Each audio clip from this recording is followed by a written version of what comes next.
ငြိမ်းချမ်းစွာပြန်လည်ပေါင်းစည်းပြီးပြီဆိုတာနဲ့ထိုင်ဝမ်ကျွန်းမှာနေထိုင်သူအလုံးကိုယုံကြည်စိတ်ချရတဲ့လုံလောက်တဲ့စွမ်းအင်တွေထောက်ပံ့ပေးသွားဖို့အသင့်ရှိနေတယ်လို့တရုတ်အစိုးရရဲ့ထိုင်ဝမ်ရေးရာပြောရေးဆိုခွင့်ရှိသူချန်ပင်ဟွာကမတ်လ18ရက်နေ့သတင်းစာရှင်းလင်းပွဲမှာပြောကြောင်းတရုတ်အစိုးရသတင်းတွေကဖော်ပြပါတယ်။အရှေ့အလယ်ပိုင်းမငြိမ်သက်မှုတွေကြောင့်ထိုင်ဝမ်အပေါ်ရိုက်ခတ်နိုင်တဲ့ရေနံနဲ့သဘာဝဓာတ်ငွေထောက်ပံ့မှုတွေနဲ့ပတ်သက်လို့မေးမြန်းရာချန်ပင်ဟွာက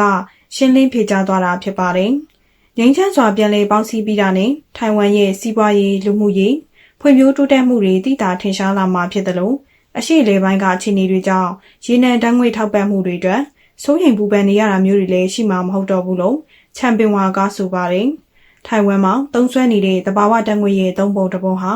ကာတာနိုင်ငံကတင်သွင်းနေတာဖြစ်ပြီးလက်ရှိဖြစ်ပေါ်နေတဲ့အီရန်စစ်ပွဲကြောင့်ထိုင်ဝမ်မှာလောင်စာစွမ်းရည်အကျပ်တင်းနဲ့ရင်ဆိုင်ရနိုင်နေဆိုတဲ့ခန့်မှန်းချက်တွေထပ်ပေါ်နေတာဖြစ်ပါတယ်။ထိုင်ဝမ်အာဏာပိုင်တွေကတော့လောင်စာစွမ်းရည်နဲ့ပတ်သက်လို့ပြင်ဆင်ထားပြီးဖြစ်တဲ့အတွက်စိုးရိမ်ပူပန်စရာမရှိကြောင်းပြောထားပါတယ်။